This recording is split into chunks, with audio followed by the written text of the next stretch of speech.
الحمد لله نحمده ونستعينه ونستغفره ونؤمن به ونتوكل عليه ونعوذ بالله من شرور أنفسنا ومن سيئات أعمالنا من يهده الله فلا مضل له ومن يضلله فلا هادي له ونشهد أن لا إله إلا الله وحده لا شريك له ونشهد أن سيدنا وسندنا وحبيبنا وشفيعنا ومولانا محمدا عبده ورسوله أعوذ بالله من الشيطان الرجيم بسم الله الرحمن الرحيم ربنا لا تزغ قلوبنا بعد إذ هديتنا وهب لنا من لدنك رحمة إنك أنت الوهاب صدق الله العظيم يا صاحب الجمال ويا سيد البشر يا صاحب الجمال ويا سيد البشر من وجهك المنير لقد نور القمر لا يمكن الثناء كما كان حقه بعد الخدا بزرگتوی قصہ مختصر انہی کی محفل سنوارتا ہوں چراغ میرا ہے رات ان کی انہی کی محفل سنوارتا ہوں چراغ میرا ہے رات ان کی انہی کے مطلب کی کہہ رہا ہوں زبان میری ہے بات ان کی معزز علماء کرام دانشوران عظام بزرگوں اور دینی بھائیوں پردہ نشین مائیں اور بہنوں رات کا کافی حصہ گزر گیا ہے اجلاس اپنے آخری مرحلے میں ہے لیکن افسوس کی بات یہ ہے کہ ہم لوگ اپنے پروگراموں کو اپنے وقت پر نہیں چلا پاتے ہیں اور 28 تاریخ کا پروگرام 29ویں تاریخ میں داخل ہو جاتا ہے آپ دیکھیے کہ میں نے اپنی تقریر شروع کی 29 تاریخ کی آپ اپنے موبائل میں دیکھیے کہیں بھی دیکھیے 29 تاریخ کو یعنی دن بھی بدلا یہ تو دن بدلا ہے اور سورج والا عیسوی والا دن بدلا اگر قمری دیکھیں وہ تو مغربات سے شروع ہو جاتا ہے حیرت ہے کہ انگریزوں نے دنیا بھر میں وہ رات کے 12 بجے کے بعد اگلا دن شمار کرنے کے عادی ہو گئے اس لیے وہ 2 بجے 3 بجے 4 بجے 5 بجے اٹھ جایا کرتے ہیں جب دن ہو وہ مسلمان جن کی تہذیب جن کا ثقافت ہی نہیں جن کے ایمان کا حصہ تھا کہ راتوں کو اٹھ کر دوسرے پہر میں اللہ کو یاد کرتے تھے جن کے قرآن نے کہا تھا کہ قم اللیل الا قلیلا نصفہ او انقص منہ قلیلا آدھی رات یا اس سے کچھ زیادہ اللہ کی عبادت کیا کرتے ذرا اندازہ کیجئے کہ جو گھڑی ہے اب تو سو کر اٹھ جانا چاہتے لوگوں کو اب تو سو کر اٹھ جانا چاہیے لوگوں کو اور اس وقت میں ہم لوگ سونے کو سوچتے بھی بالکل اسلامی تہذیب کے خلاف یہ جلسے قابل اصلاح ان جلسوں کی اگر اصلاح نہیں کی جائے گی تو جلسوں کا فائدہ نہیں ہے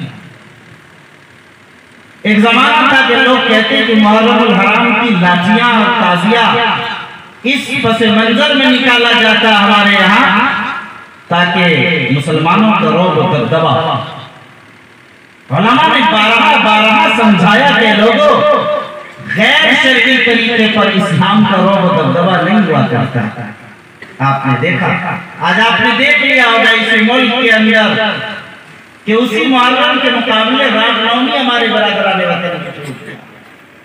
آپ کے محرم الحرام کی لاٹھیاں تو لاٹھیاں رہ گئی، وہاں تلواریں فضاؤں میں گونج رہی، اور بہار شریف اور سہسران جیسے فسادات کو جنم دے رہے ہیں۔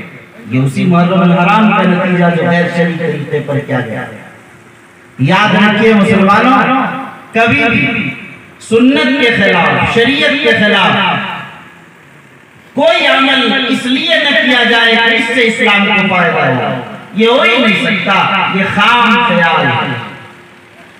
تو ہم اور آپ اسلامی جلسے کرتے ہیں، تعلیمی بیداری، اصلاح معاشرہ، اور اصلاح معاشرہ نہیں ہو رہا، اتنے سارے لوگوں کی نماز پڑھانے کی ضمانت لے رہے ہیں جلسے، ان میں سے 90% کی نماز چھوٹ جائے گی، 10% لوگ اگر نماز پڑھنے تو بہت بڑی بات، لوگ جائیں گے اور سو جائیں گے، 90% لوگوں کی نماز چلی جائے گی۔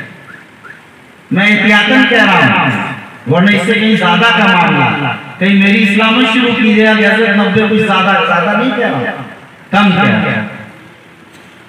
سمجھئے بات، اصلاح کو اصلاح کے طریقے پر کرنے کی ضرورت ہے۔ میرے مرشد گرامی قدر مفکر اسلام حضرت مولانا سید محمد ولی رحمانی رحمۃ اللہ علیہ نے بار بار ارشاد ہی نہیں فرمایا، عمل کر کے دکھایا۔ وہ اپنے اجلاس کو 10 ساڑھے 10 بجے ختم کر دیا کرتے تھے، لوگ اپنے معمول پر سو جائیں اور فجر پابندی سے پڑھیں۔ 29 نومبر 2015 کو امیر شریعت کا جب عربیہ کی سرزمین پر انتخاب ہوا اور 10-12 لاکھ کا ٹھاٹھا مارتا انسانوں کے سمندر کا مجمع اتنے بڑے پروگرام کو 10 بجے ختم کر دیا گیا۔ ظاہر ہے باتیں مختصر انداز میں بھی کی جا سکتی ہیں اور پیغام دیا جا سکتا ہے، لیکن بات کو لمبی کر دیا جائے اور رات کا اکثر حصہ گزر جائے تو میں سمجھتا ہوں کہ اس کا فائدہ نہیں ہوگا۔ یہ بات میں نے اس لیے کہہ دی، اس لیے نہیں کہ منتظمین کی دل شکنی، اس لیے کہ میرے علاوہ آپ لوگ کہنے کی جرات بھی نہیں کر پائیں گے، اس لیے میں نے کہہ دیا کہ یہ میری ذمہ داری تھی، میرا حصہ تھا کہ میں آپ حضرات سے کہوں کہ جلسہ کیجئے، لمبا کرنا تو ظہر بات شروع کر دی، عصر بات شروع کر دیجئے، مگر عشاء کی نماز تاخیر سے پڑھیے، 10 بجے، 10:30 بجے، 11 بجے ہر حال میں ختم کر کے اجلاس، اس سے آگے جلسوں کو نہ لے جائیے تاکہ وہ بے فائدہ نہ ہو۔ ابھی ریلی میں الجامعۃ الفاروقیہ میں حضرت امیر شریعت رحمۃ اللہ علیہ کی ہدایت اور مشورے پر درود شریف کی مجلس کا سلسلہ میں نے شروع کیا۔ مغرب کے بعد شروع ہوتا اور 8 بجے مکمل ہو جاتا بیان دعا، 8، 8:15، 8:30 اپنے وقت پر عشاء، نماز، جماعت اور لوگ کھانا کھا کے پھر فارغ ہو کر چلے جاتے ہیں۔ 9 بجے نکل گئے، 10 تک گھر پہنچ گئے، کہیں سے بھی آگے عربیہ کے علاقے سے۔ آپ اندازہ کریں قرآن کم وقت اور مختصر وقت میں بھی ہو سکتا ہے، لیکن نظام اتنا مضبوط اور مستحکم ہونا چاہیے۔ بہرحال آپ حضرات کا میں سب سے پہلے حق جل مجدہ کے شکر کے بعد میں اس اجلاس کے منتظمین کا شکر گزار ہوں، خاص طور پر بزم روضۃ الاطفال کے تمام ہی ذمہ داران کو مبارکباد پیش کرتا ہوں اور انہیں ان کے لیے حوصلے کی دعا کرتا ہوں، استقامت کی دعا کرتا ہوں۔ اللہ تعالیٰ ان کے پیروں میں استقامت دے، اللہ تعالیٰ انہیں ہمت دے، حوصلہ دے اور وہ اس پر جمے، اور اللہ تعالیٰ اسے بارآور فرمائے۔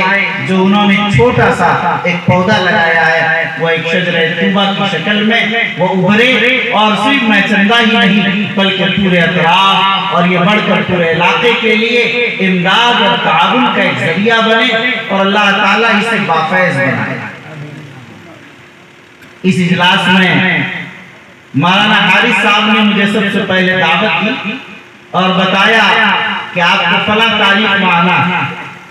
میں نے معذرت کی ان سے کہ میرے لیے بہت مشکل ہے آنا اس وقت، میں 4 مئی کو پہلی جمعرات میں مئی کا میں اس میں مجلس نہ آؤں گا، تو آپ 5 میں رکھ لیں یا 4 کی رات میں رکھ لیں، وہاں سے تاریخ ہو کر آ جاؤں گا، ایک دن آگے پیچھے رکھ لیں میرے لیے مشکل ہے، لیکن چونکہ علماء اور طلباء کا یہ روضہ روضۃ الاطفال اس لیے اس کا نام رکھا ہے، تو ظاہر ہے یہ روضۃ الاطفال ہے، علماء، طلباء، حفاظ کا ہے، اور یہ حضرات بڑی تعداد میں باہر رہتے ہیں، ان کے لیے جانا بھی تھا، یہ عذر طبی تھا، تو میں نے انہیں اجازت دی کہ آپ کر سکتے ہیں 28 میں، لیکن میں نہیں آ پاؤں گا، آپ حضرات کر لیجئے، پھر آئندہ کبھی دیکھوں گا۔ لیکن بہرحال حضرات نے کیا بھی، اور انہوں نے میرے اوپر سخت دباؤ بھی بنا دیا، زبردستی والا۔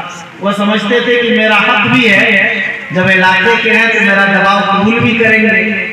اب 1 فون 2 فون 4 فون، اس کا اس کا، وہ پھر اس کے بعد ہمارے محترم قاری سمیر صاحب کا فون آ گیا، ان سے میرا تقریباً 20-22 سالہ پرانا تعلق، اور ان کے چھوٹے بھائی مفتی احسان صاحب، اور میری یہ تربیت و نگرانی میں انہوں نے تعلیم حاصل کی، اور وہ رہے آج تک رابطہ ہے۔ اب ظاہر ہے کہ جو عزیز ہوتے ہیں ان کی بات ماننی بھی پڑتی ہے۔ مفتی احسان صاحب کا فون جانا شروع ہو گیا، پھر ہمارے اور بھی سلسلہ بڑھا، اور ہمارے بھائی ابو بکر صاحب نے میرے سسر صاحب کو میرے سسرال میں جا کر پکڑ لیا کہ آپ کی سفارش صاحب کا آرامد ہو جائے۔ اب یہ گویا کہ اس قدر گھیرا گیا مجھے کہ بہرحال مجھے یہ لگا کہ مجھے جانا چاہتا ہے۔ بہرحال آپ کی محبت میں پٹنے سے صبح نکلا اور حاضر ہو گیا، لیکن واقعتاً سفر کے تکان کا یہ ہوا کہ مجھے شدید بخار آ گیا، لیکن آپ حضرات کی محبت میں یہ ہوا کہ آدھا گھنٹہ پہلے میرا بخار اترا ہے، اس لیے میں پسینے سے شرابور ہوں، لیکن اب ٹھیک ہوں الحمدللہ آپ کو دیکھ کر۔ بہرحال ابھی بیان کے فوراً بعد مجھے پٹنہ نکلنا ہے۔ بہرحال آپ حضرات سے کوئی لمبی چوڑی بات نہیں کرنی، 2-3 مختصر باتیں عرض کرنی۔ پہلی بات تو آپ حضرات سے کہنی ہے، ایمان اللہ کی بڑی نعمت، بڑی دولت۔ آپ جانتے ہیں سرکار عالم صلی اللہ علیہ وسلم کا ارشاد ہے، ایک زمانہ آئے گا اصبح مؤمنا ویمسی کافرا، صبح کو ایک آدمی مسلمان ہوگا اور شام میں کافر ہو جائے گا، پھر شام میں مسلمان ہوگا صبح کو کافر ہو جائے گا، ایک سلسلہ رہا ہے۔ ظاہر ہے کہ آج سے پہلے بھی یہ زمانہ آیا، آج بھی ہم اس دور سے گزر رہے ہیں، آئندہ بھی یہ زمانہ آنے والا ہے۔ آپ اگر دیکھیں اور جائزہ لیں تو آج ہم میں سے نمازوں کتنے لوگ جو یہاں بیٹھے ہیں، ان کے چہرے پر داڑھی بھی ہے، ان کے سر پر ٹوپی بھی ہے، وہ نماز بھی پڑھتے ہوں گے، وہ قرآن کی تلاوت بھی شاید کرتے ہوں گے، لیکن وہ مومن نہیں ہے، وہ مسلمان نہیں، اس لیے کہ ایمان سلامت نہیں۔ انہوں نے کوئی کلمہ کفر کہہ دیا، وہ مومن نہیں رہے، کافر بن گئے۔ اب کافر ہو گئے تو ظاہر نماز پڑھی ہوئی ہوگی، دنیا کے رجسٹر میں وہ مسلمان ہیں، مگر اللہ کے رجسٹر میں وہ مسلمان نہیں۔ کتنے لوگ جو مشرکانہ اعمال کر رہے ہیں، مشرکانہ افکار رکھتے ہیں، کتنے لوگ ہیں جو الحاد اور زندقہ کے قریب ہیں، کتنے لوگ ہیں جو بالکل دہریت اختیار کیے ہیں۔ ایک چیز کا بھی انکار جس پر ایمان لانا ضروری ہے، ایک چیز کا بھی انکار کفر تک پہنچا جاتا ہے۔ کتنے لوگ ہمارے معلوم قرآن کو، علماء کو، شریعت کو، دین کو ہلکا کر کے سمجھتے ہیں، تخفیف بھی کفر ہے۔ عرض یہ کہنا تھا کہ ہم میں سے معلوم کتنے جن کا ایمان بھی محفوظ نہیں، لیکن وہ نہیں سمجھ پا رہے، اور کتنے لوگ ایسے ہیں کہ جو باضابطہ ایمان سے چلے جا رہے ہیں۔ ابھی کلی آپ نے دیکھا ہوگا کہ طارق فتح کا کینیڈا میں انتقال ہوا۔ یہ طارق فتح مسلمان کو کہلاتے تھے مگر مسلمان نہیں تھے۔ کینیڈا کے مسلمانوں کو اللہ جزائے خیر دے کہ انہوں نے کسی نے قبرستان ہی نہیں دیا دفن کرنے کے لیے، پھر طارق فتح کو وہاں جلایا گیا۔ تو عرض کرنے کا مقصد یہ ہے کہ وہ بھی اپنے آپ کو مومن کہتا تھا، طارق فتح مومن نہیں تھا، اس لیے کہ ملک تھا۔ آپ یہاں دیکھیے کہ ہمارے یہاں کتنے لوگ ایسے جو ایمان سے نکل رہے ہیں، لیکن معاملہ صرف اصل یہ ہے کہ آج ایمان پر حملہ کیا جا رہا ہے کہ مسلمان ایمانی تشخص، ایمانی بخار کے ساتھ زندہ اس ملک میں نہیں رہے ہیں۔ اسی لیے آپ نے دیکھا کہ اس خاموش طریقے پر مسلمانوں کے ایمان کو چھینا جا رہا ہے کہ آپ اندازہ بھی نہیں کر سکتے۔ آپ نے دیکھا کہ RSS کی پروردہ مختلف تنظیموں نے مختلف اعلان نکالا اور حوصلہ افزائی کرتے ایسے لوگوں کی آج بین مذہبی شادیوں کا معاملہ کس تیزی کے ساتھ بڑھ رہا آپ دیکھ رہے ہیں. آئے دن کیسے کیسے دلدوز روح فرسا واقعات پیش آ رہے ہیں. پہلے تو بمبئی میں سنتے تھے، مہاراشٹر میں سنتے تھے اور مختلف اسٹیٹ میں کہ مدھیہ پردیش میں واقعہ پیش آ گیا. لیکن آج تو یہ نہیں کہ بہار اور یہ نہیں کہ ارریہ ضلع، بلکہ اگر آپ تلاش کریں گے تو آپ کے میچندہ میں، آپ کے مرزا پور میں، آپ کے ڈومریا میں اور آپ کے اطراف کے گاؤں میں ایسے واقعات ملیں گے کہ جہاں ہماری دوشیزائیں، ہماری بیٹیاں، ہماری بہنیں آج غیر مسلموں سے شادی کرنے پر بزی اور مسلم ہیں. یہ ظاہر ہے. اس کا معنی یہ نہیں ہے کہ آج RSS کے لوگ انعام دے رہے ہیں کہ ہم 50,000 روپے انعام دیں گے اگر کوئی غیر مسلم لڑکا کسی مسلم لڑکی سے شادی کر لے. ہم 6 مہینے ان کو کرایہ کا مکان بھی دیں گے، ہم 2 سال تک ان کے کھانے کا انتظام بھی کریں گے، ہم سیکورٹی کا بھی انتظام کریں گے، قانونی لڑائی بھی لڑیں گے، ہم ان کا ساتھ بھی دیں گے. کہ اعلان یہ ہونا یہ کافی نہیں. معاملہ در حقیقت کچھ اور ہے. ظاہر ہے کہ وہ تو ایمان کا سودا کرنے کے لیے تیار، جیسا کہ میں نے کہا ایمان کو خرید و فروخت کے لیے آج نہیں، جب سے تاریخ اسلام کی آپ دیکھیں گے ہر زمانے میں یہ تاریخ ہے. آپ دیکھ رہے ہیں کہ ظاہر ہے غلام احمد قادیانی کو کس نے، انہیں انگریزوں نے پیدا کیا. جب انگریز نے سوچا کہ اس ملک میں صرف بائبل پڑھا جائے، اس ملک میں صرف عیسائی ہو، اس ملک میں صرف مشن اسکولز ہو، تو ظاہر ہے انہوں نے 32,000 تقریباً پادریوں کو ولایت سے بلا کر یہاں لایا تھا اور اس ملک کے پادری کا تو کوئی ٹھکانہ اندازہ نہیں تھا. اتنا یقین انہیں ہو گیا تھا کہ یہ ملک عیسائیوں کا ملک ہو جائے گا ہندوستان. لارڈ مائیکالے نے دارالعوام انگلینڈ میں وہاں کی پارلیمنٹ میں اعلان کر دیا کہ براہ راست 30 سال اگر میری حکومت قائم رہ گئی تو اس ملک میں غیر عیسائی باقی کوئی نہیں رہے گا، ہر فرد عیسائی ہو جائے گا. لیکن آپ نے دیکھا حضرت نانوتوی رحمت اللہ علیہ کو اللہ جزائے خیر دے، حضرت گنگوئی کو اور ان کی پوری جماعت کو کہ جنہوں نے اس مشن اسکول کے مقابلے ادارے قائم کیے اور اللہ تعالیٰ نے اس امت کی حفاظت کی. ادھر انگریزوں نے قادیانی کو کھڑا کیا، غلام احمد قادیانی نے ایمان کا سودا کرنا شروع کیا. ادھر ہمارے غلام احمد قادیانی سے نہیں بنی تو عاشق رسول کے نام پر احمد رضا خان بریلوی کو انہوں نے کھڑا کر دیا. یہ سلسلہ جاری ہے، میں کہہ رہا ہوں ہمیشہ سے قائم ہے.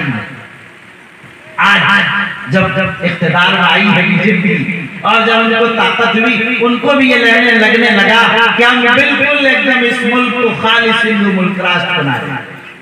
ظاہر یہ خواب تو ہزاروں سال سے دیکھا جا رہا، سینکڑوں سال سے دیکھا جا رہا. یہ وہ خواب ہے جو چکنا چور ہو کر رہ جائے گا، جو شرمندہ تعبیر نہیں ہو سکتا.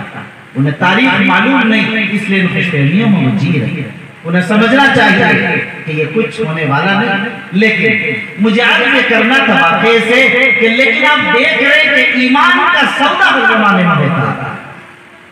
آج بھی ایمان کا سودا کیا جا رہا ہے، لیکن ہر زمانے میں مقابلہ ہوتا. مولانا محمد علی منگیری رحمت اللہ علیہ نے تہجد چھوڑ کر رد قادیانیت پر کتابیں لکھی اور اپنے مریدین و معتقدین کو پھیلا دیا. علامہ انور شاہ کشمیری نے اپنے تمام شاگردوں کو درس و تدریس چھوڑ کر قادیانیت کے مقابلے کی وصیت کرنی شروع کی. مقابلہ اس قوت سے ہوا.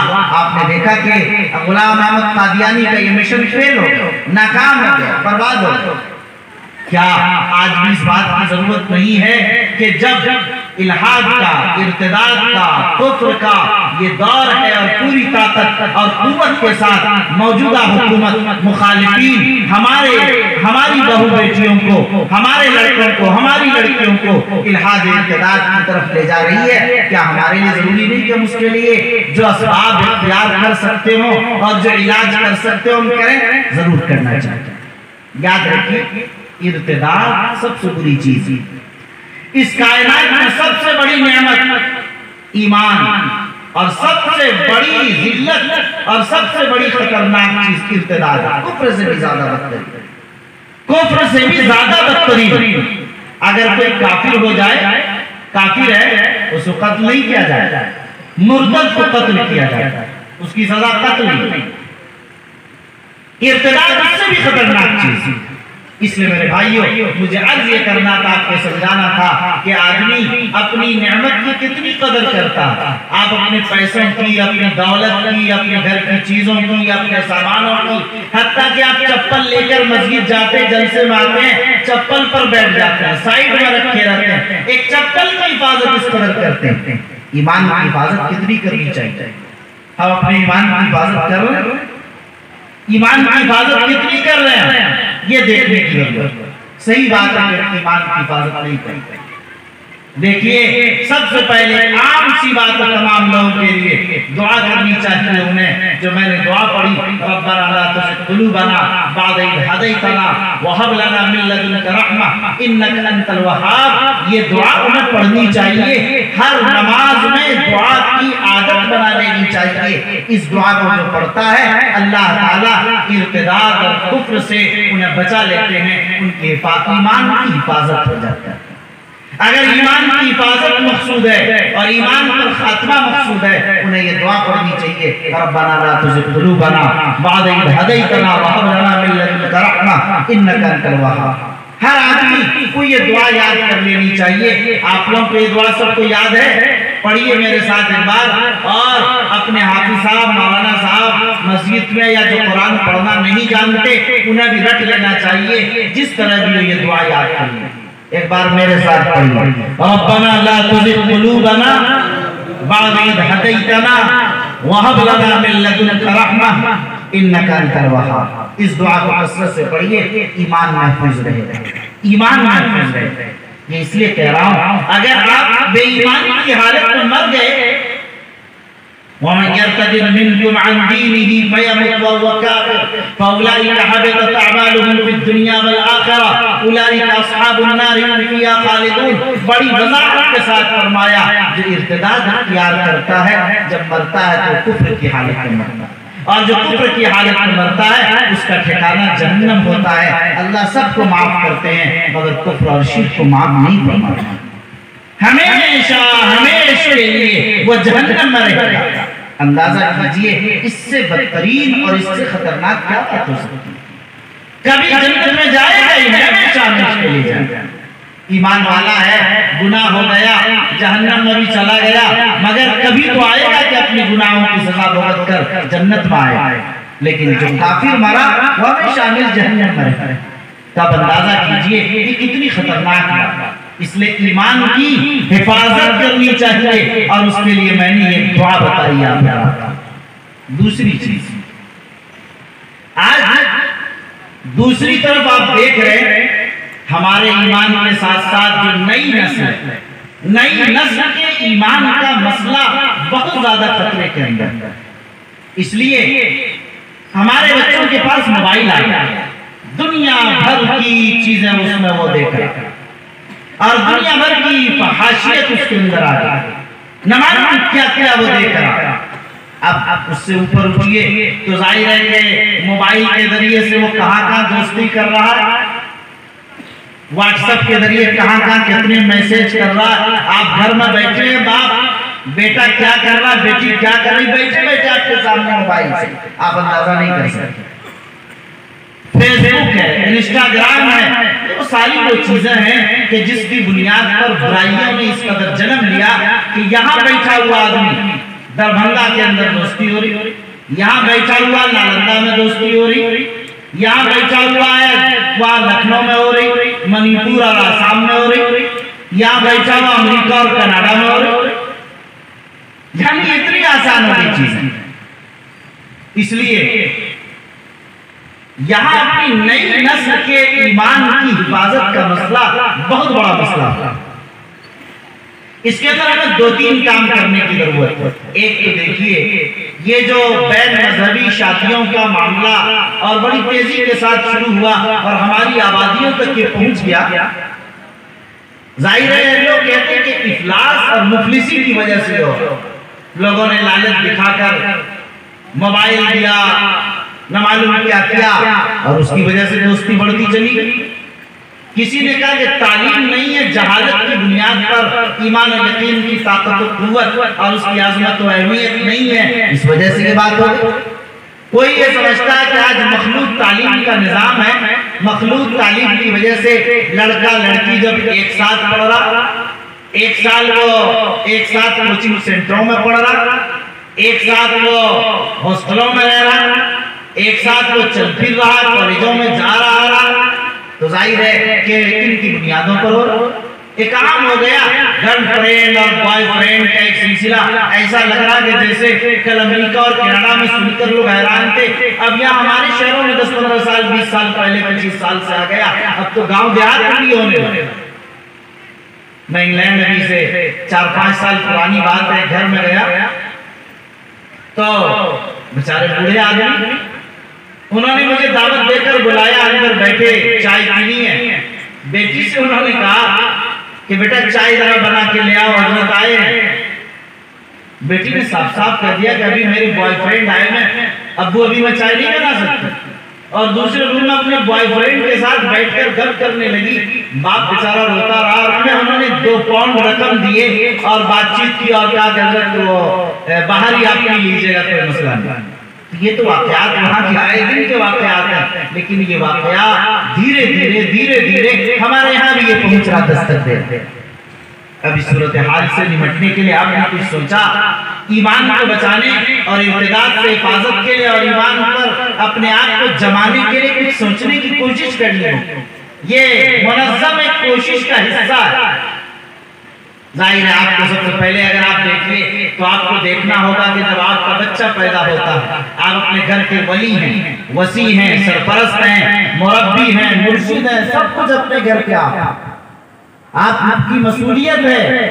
کل قیامت میں آپ سے پوچھا جائے گا آپ کی اولاد، آپ کے گھر والوں کے بارے میں، آپ نے اپنے بچے کو کیا شروع سے ایمان و یقین کی طاقت ان کے دل میں بٹھایا؟ کیا ان کو صحابہ اور صحابیات کے واقعات سنائے؟ کیا آپ نے ان کے دل میں اللہ کے رسول کی محبت ڈالی؟ آپ نے ایمان کی عظمت و افادیت ان کے قلب میں ڈالی یا نہیں ڈالی؟ آپ نے کوئی کتاب تعلیم کا سلسلہ اپنے گھر میں شروع کیا یا نہیں شروع کیا، تاکہ آپ کے بچوں کے دلوں میں ایمان اور ایمان کی طاقت، اس کی اہمیت باقی ہو؟ آپ کو اپنے بیٹوں سے کہنا پڑے گا، اے میرے بیٹوں تم بلال حبشی کی اولاد ہو جو تپتے ہوئے ریت پر عہد عہد کا نعرہ بلند کرتے تھے مگر ایمان کی دولت سے کبھی سودا نہیں کیا۔ آپ کو اپنی بیٹیوں سے کہنا ہوگا، اے میری بیٹیاں تم سمیہ کی اولاد ہو جس سمیہ کو ابو جہل نے کہا تھا کہ ٹکڑے کر دوں گا، ایمان سے پھر جاؤ۔ سمیہ نے کہا تھا کہ ابو جہل ایک جان اگر سینکڑوں نہیں ہزاروں جان بھی اللہ دے اور اس کو قربان کر دینا پڑے تو قربان کر دوں گی، لیکن ایمان کا سودا نہیں کر سکتی۔ اے میری بیٹی تم سمیہ کی اولاد ہو۔ آپ نے کہا، اپنی بیٹی کو سمجھایا، آپ نے ان صحابیات کے واقعات سے ان کے دلوں کو نہیں گرمایا۔ آپ نے کسی اہم کتاب کی علماء کے مشورے سے اپنے گھر میں روزانہ آدھے گھنٹے کی تعلیم کا سلسلہ شروع کیا یا نہیں کیا؟ نہیں کیا تو آپ نے ایمان کی حفاظت کا انتظام نہیں کیا۔ آپ کا بچہ ہوشیار ہو رہا، آپ کو تعلیم دینی ہے۔ میں یہ نہیں کہتا کہ سارا بچہ حافظ ہو جائے اور سارا بچہ عالم ہو جائے، اسکول اور کالج میں نہ پڑھے اور اصلی تعلیم حاصل نہ کرے۔ کیا مسلمانوں کو ڈاکٹر کی، انجینئر کی ضرورت نہیں ہے؟ کیا اسے چارٹر اکاؤنٹنٹ کی ضرورت نہیں ہے؟ ہر ایک کی ضرورت ہے مسلمانوں، لیکن کیا تعلیم ضروری ہے یا ایمان زیادہ ضروری ہے؟ اگر ایمان کی حفاظت کا مسئلہ آئے گا تو تعلیم کو چھوڑا جائے گا یا نہیں؟ کیا تعلیم فرض ہے یا نہیں؟ تعلیم بھی فرض، ایمان کا بچانا بھی فرض۔ اب آپ کو سوچنا پڑے گا کہ تعلیم آپ کو اس حالت میں دینا پڑے گا کہ حیا کے ساتھ تعلیم ہے، عفت کے ساتھ تعلیم ہو، پاک دامنی کے ساتھ تعلیم ہو، حجاب کے ساتھ تعلیم ہو، خلوت میں نہ ہو، مخلوط تعلیم نہ ہو، انفرادی بچوں کی تعلیم کا انتظام ہو۔ میرے بھائیوں، جب یہ تعلیم نہیں ہے تو آپ کو سوچنا پڑے گا کہ کیا یہ سماج قصوروار نہیں ہے؟ یہ کیسے ہو سکتا ہے؟ آگ اور پیٹرول ایک ساتھ اور آگ نہ لگے، آگ تو لگی۔ زناکاریاں تو عام ہونی ہیں، بدکاریاں تو عام ہونی ہیں، لڑکے اور لڑکیاں اپنے گھروں سے کالجوں کے نام پر نکل کر ہوٹل بازیاں کریں گے، اپنے گھروں سے نکل کر پارکوں میں جا کر گھومیں گے. یہ سب کچھ ہوگا جب تک آپ نے اس کا اعلیٰ انتظام نہیں کیا. آپ کو بنیادی ضرورت آپ کے سر پر یہ ہے کہ 3 سے 4 کلاس کے بعد 5 کلاس حد سے حد کے بعد آپ کے لیے فرض عین ہے کہ لڑکوں کے اسکول الگ ہوں اور لڑکیوں کے اسکول الگ ہوں. ایک ساتھ پڑھانا حرام اور ناجائز ہے مخلوط تعلیم کے ساتھ. زنا کے اڈوں میں پہنچانا ہے، زنا کے دروازے کھول دینا ہے، حرام کاری کے دروازے کھول دینا ہے، ایمان کا سودا کرنا ہے. میرے بھائیوں، مرزا پورہ اور میچندہ کے مسلمانوں، یہ نہ سمجھنا کہ میں مخلوط تعلیم کے خلاف بول رہا ہوں. میں وہ خود ہوں کہ جنہوں نے ہمارے شریعہ کے پلیٹ فارم سے ہم لوگوں نے ابھی 1 سال میں 10 CBSE کے نئے اسکولز قائم کیے ہیں اور اس سال بھی یہ سلسلہ جاری ہے. آپ سمجھیے میں کہنا کیا چاہتا ہوں.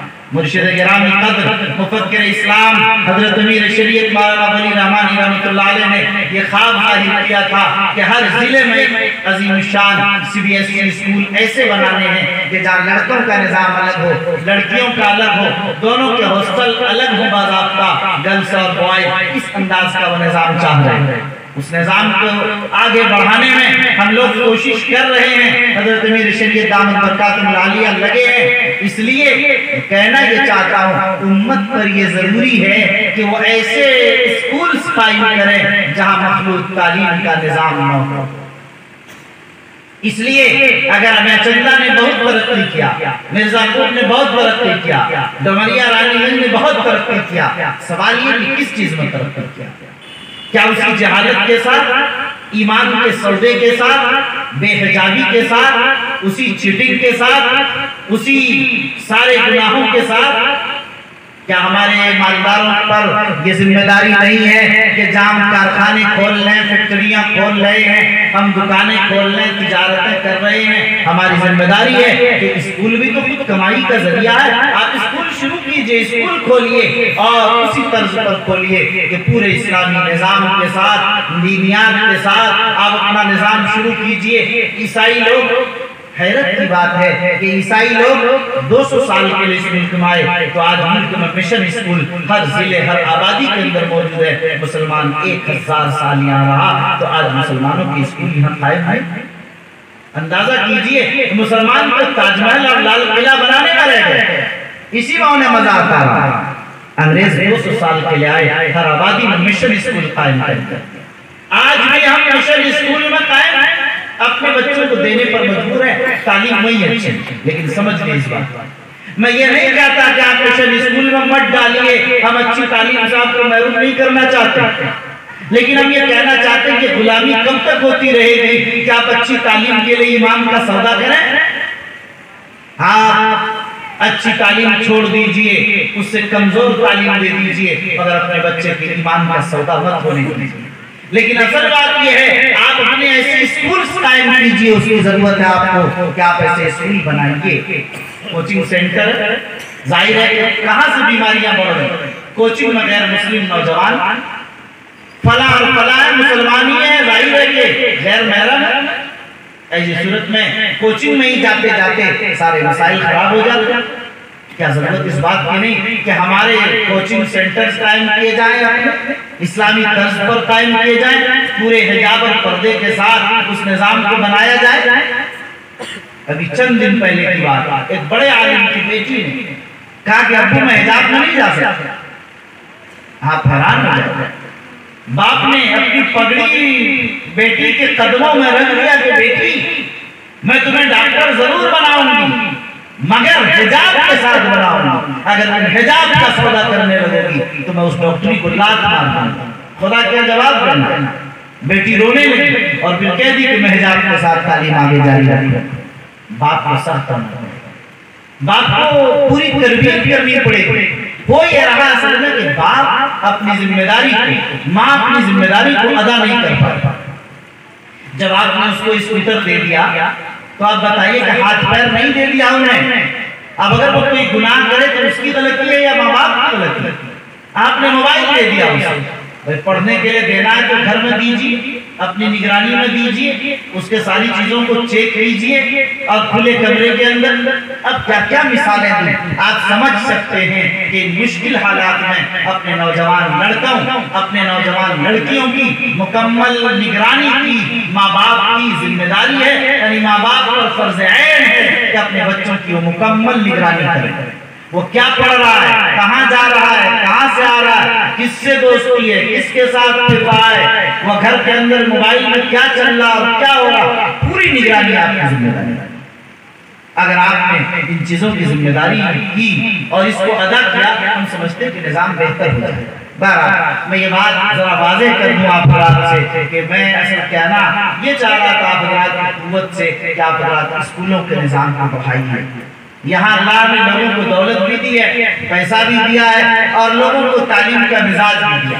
تو میں آپ حضرات سے درخواست کروں گا کہ CBSE طرز کے گرلز اور بوائز کے 2.5 ایکڑ کے باضابطہ 2 اسکول ہر آبادی میں قائم ہونی چاہیے۔ اس کے لیے جنہیں اللہ توفیق دے کھڑے ہوں اور نظام کے لیے جو بھی تعاون ہوگا ہمارا تعاون کرے گی اور ہم لوگ آپ حضرات کے تعاون کے لیے کھڑے ہیں، لیکن آپ اس نظام کو جتنا زیادہ سے زیادہ ہو سکے بڑھائیے اور اس نظام کو آگے کیجئے پوری قوت کے ساتھ، یہی اس کا حل ہے۔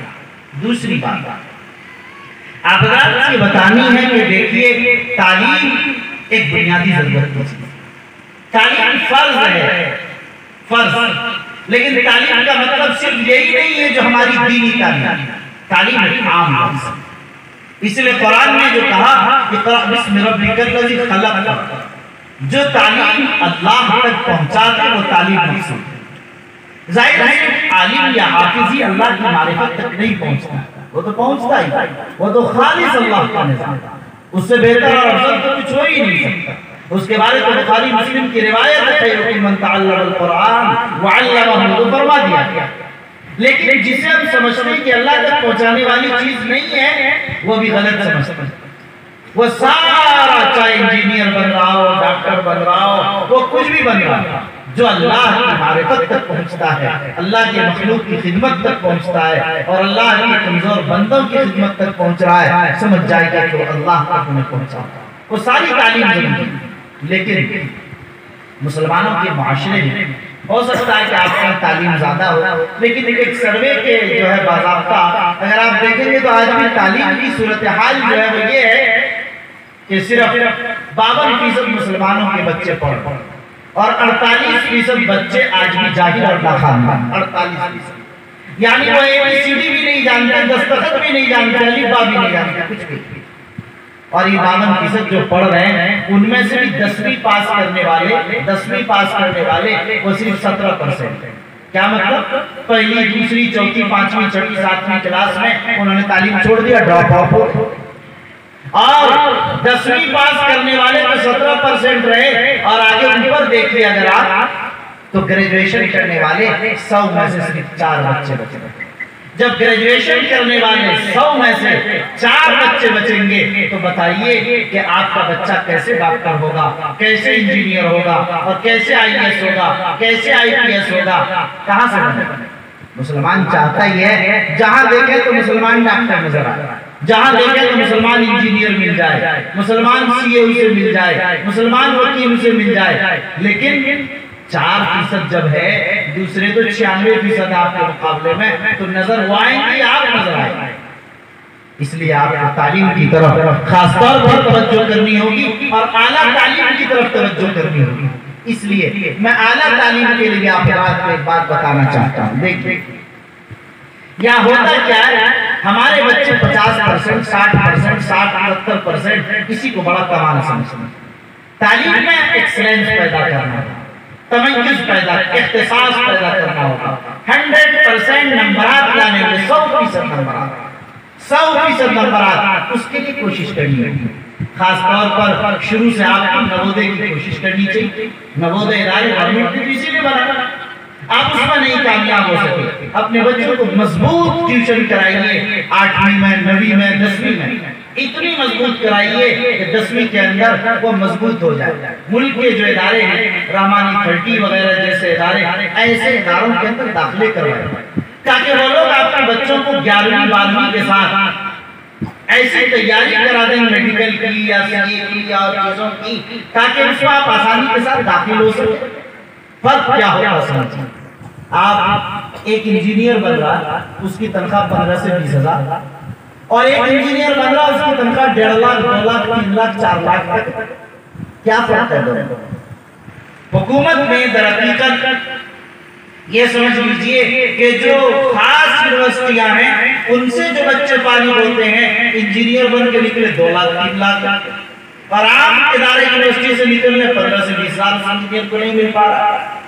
تو آپ ان اداروں تک پہنچنا، ان اداروں تک پہنچنے کے لیے شروع سے آپ کی تعلیم، آپ کا بیس مضبوط ہونا چاہیے، اور 8ویں 9ویں 10ویں میں تو پوری محنت ہونی چاہیے، اور پھر 11ویں 12ویں میں ایسے اداروں سے ٹیوشن ہونا چاہیے۔ ظاہر ہے یہ کوچنگ سینٹرز میں بھی قیام کی ضرورت ہے، تب اعلیٰ تعلیم میں آپ آگے بڑھ سکیں گے، تب آپ کو نظر آئیں گے کہ تب آپ کا IAS IPS ہو۔ بہار کے کتنے ضلع خالی ہیں جہاں ایک بھی IAS IPS موجود نہیں مسلمان، کئی ضلع۔ آپ بتائیے کہ آپ کیسے آ جائیں گے افسران، کیسے آ جائیں گے حکومت میں؟ آپ یہ سمجھتے ہیں ہم تو سوتے رہے، دوسروں کے بچہ پڑھتا رہے آ جائیں آپ؟ ایسا نہیں۔ مسلمانوں میں سستی ہو گئی، غفلت ہو گئی، کوتاہی ہو گئی، ہمارے بچے پڑھتے نہیں، محنت نہیں کرتے۔ جب محنت کریں گے جب یہ ہوگا، اس لیے آپ ان کو محنت کا مزاج بن کے بنائیں۔ کوچنگ سینٹر میں کہہ رہا ہوں ایسے آپ قائم کیجئے تاکہ جہاں پر 8ویں 9ویں 10ویں کی تیاری ہو، جہاں پر 11ویں 12ویں کی باضابطہ تیاری کرائی جائے، اور ان تمام چیزوں کے لیے آپ کو ایسے ایسے ادارے قائم کرنے پڑیں گے۔ ان اداروں کی طرف آپ کا رجحان ہونا چاہیے، تب ہے تعلیمی بیداری۔ پھر اسے کہیں گے تعلیمی بیداری۔ تعلیمی بیداری کے حوالے سے بات اور کہنا چاہوں گا، بڑی عام سی بات آپ کو، مجھے بھی راستے میں بتایا جا رہا تھا کہ ماشاءاللہ یہاں بڑی اچھی تعلیم ہے، اسکول کی بھی، فلاں کی ساری چیزیں، الحمدللہ بڑی خوشی ہوئی، لیکن مجھے حیرت بھی ہو رہی تھی بھائی تعلیم کے کیا معنی سمجھا۔ یہ ہو سکتا تھا کہ دوسرے گاؤں اور آبادی سے فیصد زیادہ ہو، لیکن کیا تعلیم اسی کو کہیں گے؟ تعلیم اسے کہیں گے کہ جہاں 100% تعلیم، ایک بھی فرد غیر تعلیم یافتہ نہ رہے۔ اسلام کی یہ کوشش ہے، ایک فرد بھی غیر تعلیم یافتہ نہ رہے۔ ظاہر ہے اگر آپ کے بچے نے انجینئر بن کے، آپ کا بچہ انجینئر بن گیا، آپ کا بچہ باضابطہ میڈیکل پاس کر کے MBBS ڈاکٹر MD بن گیا، لیکن آپ کا جاہل ہے، تو کیا سماج تعلیم یافتہ ہو یا نہیں ہو سکتا؟ سماج کا ہر بچہ آپ کا بچہ، ایک بھی بچہ سماج میں غیر تعلیم یافتہ نہ رہے، اس کی آپ کو کوشش کرنی ہے۔ جس دن آپ نے اس کی کوشش کی کہ سماج میں ایک بھی بچہ غیر تعلیم یافتہ ہماری آبادی میں نہیں رہے گا، جب تک سماج میں ایک بھی بچہ غیر تعلیم یافتہ رہے گا اس وقت تک ہم بھرپور کوشش کرتے رہیں گے۔ یہ ہے تعلیمی بیداری۔ میں بس روضۃ الاطفال کے ذمہ داروں سے کہوں گا کہ آپ تعلیمی بیداری کو بھی عنوان بنائیں، جیسا کہ آپ نے بنایا کہ جاری رہنا چاہیے۔ اور تعلیمی بیداری کا مطلب یہ ہے ایک بچہ بھی سماج میں غیر تعلیم یافتہ نہ رہے، اس کی آپ کو کوشش کرنی ہے، جب جا کر آپ کو کمال کرنا ہے۔ اور دوسری چیز اعلیٰ تعلیم کے لیے، اعلیٰ تعلیم، بچہ حافظ بن گیا، ماشاءاللہ ماں باپ نے اتنی تعریف کی کہ بچہ حافظی پر چھوڑ دیا، میرا بیٹا تو حافظ ہو گیا، تراویح پڑھا رہا، ایک بھی غلطی نہیں، 25,000 ملا، پتہ نہیں کیا کیا، اتنی اچھی آواز، ماں باپ کی تعریف کر کے برباد کر دیتا۔ وہ حافظ صاحب ایک صدری لگا کے، چشمہ ٹوپی لگا کے، وہ عالم بننا بھی نہیں دیتا، حافظ صاحب کوئی کسی مسجد میں لگ گیا، تعلیم رک گئی ان کی اس تعلیم۔ انہوں کہنا چاہیے کہ حفظ تو جہالت ہے، حافظ ہو جائے، ابھی تو حافظ قرآن یاد ہے، برکت کی چیز ہے، جنت تم نے کمانی، علم تو نہیں آیا، اسے علم نہیں کہتے۔ قرآن کیا کہہ رہا ہے، اللہ کا کیا پیغام ہے، کیا ہدایات ہے، تم سے کیا کہہ رہا ہے جب کہہ رہا ہے وہ نہیں جانتا، اسے پڑھنے کی ضرورت ہے۔ قرآن کو سمجھنا یہ بھی فرض ہے ہمارے اوپر، ضروری ہے۔ اسے عالم بھی بنائے، اسے مفتی بھی بنائے، اسے قاضی بھی بنائے، شریعت کے ماہر اسے بنائیے، وہ تعلیم کا، علم کا اسکالر کہلائے، تعلیم یافتہ اور اعلیٰ درجے کا یہ ہونی چاہیے۔ تعلیم ذرا سا پڑھ لیا اور تعلیم یافتہ کیا ہوگا، اسے تعلیم یافتہ کہتے ہیں، اعلیٰ تعلیم تک پہنچا۔ بچہ میٹرک پاس ہو گیا، انٹر کر لیا، گریجویشن کر لیا، ہم نے سمجھا یہ بہت کچھ کر لیا. بہت کچھ نہیں، بہت کچھ نہیں کیا اس نے. آج تو گریجویشن کو کوئی پوچھ ہی نہیں رہا، مارکیٹ میں اس کا کوئی ویلیو، کوئی قیمت ہی نہیں ہے اس کی. اعلیٰ سے اعلیٰ تعلیم تک پہنچیں گے، اعلیٰ نمبرات کے امتیاز کے ساتھ، تب جا کر آپ کی قدر ہے. تو میں کہہ رہا تھا تعلیم کی بیداری میں آپ کو خاص طور پر توجہ دینی ہے. آخری بات آپ سے کہیں گے، دیکھیے آپ حضرات جس سماج میں اور جن حالات میں گزر رہے ہیں، آپ کو بنیادی طور پر اس بات کی ضرورت ہے کہ آپ اپنے آپ کو اتحاد کے ساتھ، اتفاق کے ساتھ، اجتماعیت کے ساتھ رہیں. اپنے آپ کو ساری برائیوں سے پاک کر کے ایک نمونے کا مسلمان بن کر، ایک نمونے کا، ایک آئیڈیل کا مسلمان بن کر آپ کی زندگی میں اخلاق و اخلاق حسنہ جو سرکار دو عالم صلی اللہ علیہ وسلم کے پاس تھا، آج مسلمانوں میں سے اخلاق نکل گئے. ان کی دکانوں میں چاہیے، ان کے اداروں میں چاہیے، ان کا غصہ ناک پر ہی رہتا ہے. آپ اپنے برادران وطن کے یہاں جائیے، وہ زیادہ پیار سے آپ سے بات کرتے، اس لیے ان کا نظام چلتا ہے. وہ اخلاق جو ہمارا تاج وہاں چلتا ہے. آپ جانتے ہیں سرکار دو عالم صلی اللہ علیہ وسلم کے زمانے میں مسجد نبی میں ایک دیہاتی نے پیشاب کر دیا. صحابہ گھور کر دیکھنے لگے. آپ علیہ السلام نے فرمایا روک. جب پیشاب پورا کر لیا اس دیہاتی نے، باہر بلایا، نہلایا، دھلایا، اپنے کپڑے دیے سرکار نے، اپنی سواری دی، اور صحابہ سے کہا اسے پیشاب پانی بہا کر اسے صاف کر. جب وہ گیا دیہاتی اس اخلاق کو دیکھ کر اپنی آبادی میں، آبادی کا سردار تھا، اعلان کیا ایھا الآباء والاجداد ایھا الاعزاء والاقارب. اعلان کیا، جمع ہو گئے، کیا مسئلہ ہے؟ پہلے زمانے میں نکڑ پر کھڑے ہو کر لوگ اعلان کرتے، اس کے سب لوگ خاندان کے لوگ آگے، اور رئیس کے خاندان کے نواب کے ذمہ دار. کہا کہ میں نے ایک ایسے انسان کو دیکھا کہ وہ انسان نہیں فرشتہ ہی ہو سکتا. چلو چل کر ہم نے اکثر اس پر ایمان لایا. وہ آئے، 400 لوگوں نے اسلام قبول کیا. سرکار دو عالم صلی اللہ علیہ وسلم کے اس اخلاق کو دیکھ کر کہ میں نے ان کے مقدس گھر میں پیشاب کر دیا، ڈانٹنا چاہیے، تنبیہ کرنی چاہیے، تماچا لگتا. وہ تو پتہ نہیں کیا کیا سوچ رہا تھا کہ میرے ساتھ یہ قتل نہ ہو جائے میرا. ان کو نہایا گیا اور سواری دی گئی، کپڑے دیا گیا. متاثر ہو کر 400 لوگوں نے اسلام قبول کیا. یہ اسلام کا اخلاق ہے. آپ نے اردو کی دوسری کتاب میں پڑھی، ہر دن واقعہ سنتے ہیں. دیہاتی نے کھا پی کر آپ کیا مہمان کا سویا، پاخانہ کر کے چلا گیا تلوار بھول کر. وہ آیا ہے آپ پیشاب پاخانہ اس کا صاف کر، نبی ہے، پیغمبر ہے، اس کا پاخانہ صاف کر، اسے کچھ نہیں کر. طبیعت تو صحیح ہے، تلوار دے دی، بھیج دے. وہ شخص مسلمان ہو گیا. اسے وہ بوڑھی عورت جو آپ پر کوڑا ڈالتی تھی، جب بیمار ہوئی تو آپ ان کی عیادت کے لیے چلے. وہ دروازے میں گھر میں بند ہو، کھٹکھٹایا، محمد. بیٹی نے کہا کہ محمد صلی اللہ علیہ وسلم آئے ہیں، یہ لگ رہا قتل کے لیے، ان کے ساتھ ان کے صحابہ بھی ہیں. مشکل سے گھر کھلا، پائنٹی میں بیٹھ گئے، پیروں کی طرف سرکار. طبیعت بھی اچھی، بوڑھی اماں کیسی طبیعت ہے، کوئی خدمت ہو، ضرورت ہو بتانا. جب جانے لگے تو بوڑھی اماں نے آپ کو دامن تھام لیا اور فرمایا کہ محمد کہاں جا رہے ہو؟ جب جا رہے ہو تو پڑھا دو اپنا کلمہ طیبہ، لا الہ الا اللہ محمد رسول اللہ. جب تم جا رہے ہو تو میری جان بھی لے کر جاتا. وہ اتنی سخت اسلام قبول کر لیا. میرے بزرگوں، آج مسلمانوں کا وہ اخلاق جو تھا وہ ختم ہو. آج اس اخلاق کو واپس لانے کے لیے کل قرآن میں کہا گیا رحماء بینہم، یہ آپس میں رحم دل، اشداء علی الکفار، کفار پر سخت تھے. آج ہم آپس میں ہی دست و گریباں ہو رہے ہیں، لڑائیاں کر رہے ہیں آپس میں ایک دوسرے سے اختلاف. قرآن نے صاف کہا ہے لوگوں جب جھگڑو گے تو تمہیں بزدلی آ جائے. اطیعوا اللہ ورسولہ ولا تنازعوا فتفشلوا وتذهب ريحكم. کہ اگر تم لوگ جھگڑو مت، اگر جھگڑو گے تو بزدل ہو جاؤ گے، تمہاری ہوا اکھڑ جائے گی، تمہارا روب ختم ہو جائے گا، تمہاری شوکت ختم ہو جائے گی. روب کے ختم ہونے کی حالت تو آج سب سے زیادہ دیکھ رہے ہیں کہ بی جے پی کا ایم پی کا باضابطہ وزیر پورے صوبے میں اعلان کر رہا مجھے مسلمانوں کی ووٹ کی ضرورت ہے. وہ تو چھوڑ دیجیے، سیکولر پارٹیوں کے ہمارے لوگ مسلمانوں کا نام لینے کے لیے تیار نہیں، کہیں دوسرا ووٹ میں بکھر جائے. اس قدر بے روبی اور اس قدر بے عظمتی اور ایسی بے حیبتی ہو گئی ہے علمان مانتی سی. یہ کیا ہے؟ یہ اسی کا نتیجہ ہے، اسی اختلاف، برادریوں کی بنیاد پر اختلاف، رنگوں کی بنیاد پر اختلاف، نسلوں کی بنیاد پر اختلاف، علاقائی بنیاد پر اختلاف، مسلکوں کا اختلاف، برادری کا اختلاف، قبائل کا اختلاف، گھر کا، بھیاری کا، کیا کیا ان اختلافات کو مسلمانوں کو کمزور کرتے ہیں۔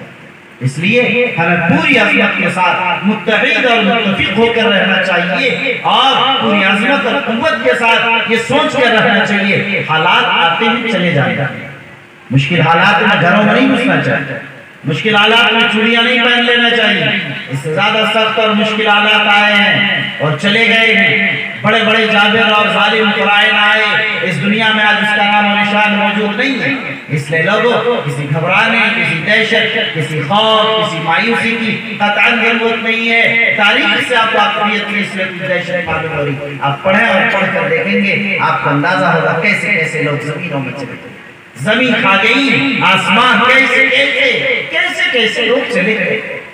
آپ ویسے ویسوں سے نہ ڈریں، اس لیے آپ کے ذہنوں میں رہنا چاہیے کہ ملک مسلمانوں کا، یہ ملک مسلمانوں کی عظمت کا ہے، مسلمانوں کے وقار کا، اس کی تہذیب کا ہے، یہ ایمان کا ہے، اس ملک کو کبھی اللہ ضائع نہیں کر سکتا۔ آپ یہاں ہیں، یہاں رہیں گے اور قیامت تک آپ کو یاد رہنا ہے، اس لیے کسی کے کہنے سے، کسی سی اے اور کسی این آر سی کے بھوت سے آپ کو نہیں ڈرنا، یہ تو چیزیں کہنے اور کہلانے کی ہیں، یہ صرف اس بنیاد پر ہے کہ آپ متفق نہیں، آپ میں انتشار و اختلاف ہو، آپ قوت کے ساتھ اگر رہیں اور دوسروں کی کاسہ برداری، غلامی سے